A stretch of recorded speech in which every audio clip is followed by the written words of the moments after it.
Bonjour à tous, on se retrouve pour le premier quintet de la semaine, direction l'hippodrome de Cannes-sur-Mer pour le prix de la promenade des Anglais. Quintet qui va se disputer en Réunion 1 course 3, départ 13h55, 4000 mètres, terrain normalement annoncé souple du côté de la Riviera, 16 partants, quintet une fois de plus très ouvert. On n'oublie pas l'objectif journalier, les 1000 likes sur les vidéos, on y arrive à 95% du temps, donc malgré que la semaine n'est pas bonne au niveau des quintets, on continue à liker parce que ça donne de la force à la chaîne et aux créateurs de contenu. On va retrouver les résultats donc de la veille jeudi 5 décembre à Vincennes. On est premier et quatrième dans la sélection. Le course par course a été bon dans l'ensemble. Le cheval du jour qui s'impose facilement, qui était Alpha tête et corde, elle met une punition au lot dans cette épreuve. On a le repéré numéro 2 deuxième. On a un peu manqué de réussite sur un cheval qui fait poteau galop.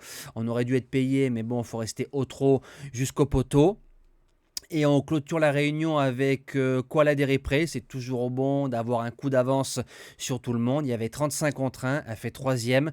Un peu plus heureuse, je pense qu'elle aurait pu gagner hier soir avec l'excellent Romain Derieux. Donc c'est parti pour la sélection de lundi. On met un maximum de likes, je compte sur vous.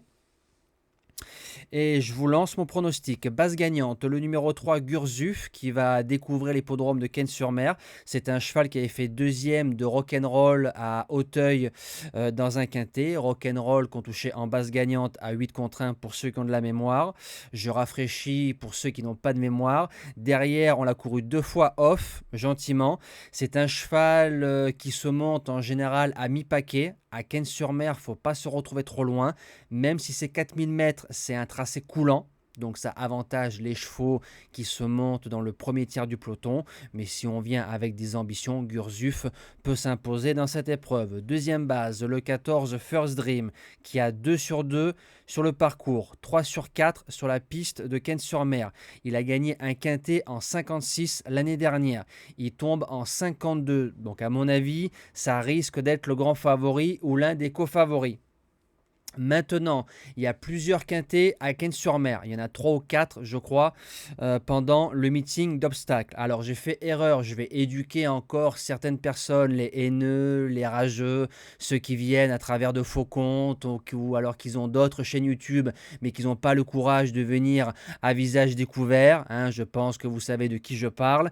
J'ai la chance d'avoir le programme des chevaux. Galop, obstacle et trot. Je ne suis pas propriétaire de cheval, bientôt si Dieu veut, Inch'Allah comme on dit, mais grâce à quelqu'un de très sympa sur Twitter, j'ai le programme des chevaux. Donc je peux parler d'Inexcess Bleu. Il y avait une belle course qui arrivait pour moi en tête pour le cheval, c'est pour ça que j'ai pris le risque de le mettre quatrième. Il a gagné, j'ai eu tort. Mais il faudrait écrire quand je vous explique pourquoi Shemar il a été bigorné, pourquoi Jésus des Temps va gagner le quintet, pourquoi Bay Exeter en base gagnante à 40 contre 1 fait l'arrivée, etc., etc. Alors c'est vrai, vous allez dire je suis arrogant, je suis prétentieux, tout ce que vous voulez, mais vous employez des mots dont vous ne connaissez pas le sens. C'est pas ça, être prétentieux. J'annonce que les résultats. Et je suis très heureux pour les personnes qui gagnent. Vous comprenez? Je suis très heureux. Je pense que je suis encore plus heureux que eux. Donc je sais que vous ne m'aimez pas. Continuez à me regarder et marquez un petit message quand je me trompe. On passe pour les chances. J'avais un petit mot à dire à certaines personnes encore. C'est gravissime. Je mets le numéro 1, Un Star de Rêve, qui a été supplémenté, qui vient de débuter à Cannes-sur-Mer sur le parcours bien couru. C'est un cheval qui a pas mal d'expérience sur les tracés coulants. Et comme je trouve qu'il a lutté avec un peu meilleur que ça, malgré que ce soit le top weight, je le garde dans mon tiercé. En quatrième position, le 6, Nipper, qui reste sur 2 victoires et 3 podiums en 5 courses, a couru 2 handicaps à Cannes-sur-Mer sur les haies, a fait 2 fois l'arrivée. Tout terrain, pour les places, c'est oui. En cinquième position, le numéro 10, Brick. Alors Brick a eu 2 ans et 2 mois d'absence, sûrement des problèmes de santé. 7 sur 9 sur le parcours. A couru 4 quintets à Cannes-sur-Mer, a fait 3 fois l'arrivée en 55 et en 56 de valeur. Là, il est en 53,5 et il peut aller devant. S'il nous fait un coup du fou en faisant tête et corde, il va aller loin. En sixième position, le numéro 13, Volkov Gélois. Alors c'est un cheval, qui court bien sur la fraîcheur. L'entraîneur avait plusieurs chevaux, engagés dans cette épreuve. La Kazakh, Joseph Jana, si je dis pas de bêtises. Il a gardé celui-là, a fait troisième d'un quintet plus l'année dernière à Cannes-sur-Mer en 51. On est en 52,5, donc on est un peu plus haut que par rapport à 2023, mais je me dis qu'en 8 chevaux, enfin, on peut le garder. En septième position, le 15, Bob Moran, alors peut-être un peu loin pour certains, a fait troisième de la course à First Dream, les Windrift à Cannes-sur-Mer, c'est dangereux pendant le meeting d'hiver.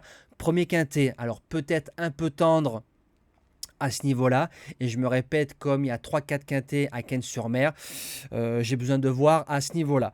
Et je termine avec le numéro 5, Alit, qui a fait une bonne rentrée, va courir à 5 jours. Les chevaux de Mathieu Pitard sont redoutables pendant le meeting de Cannes-sur-Mer.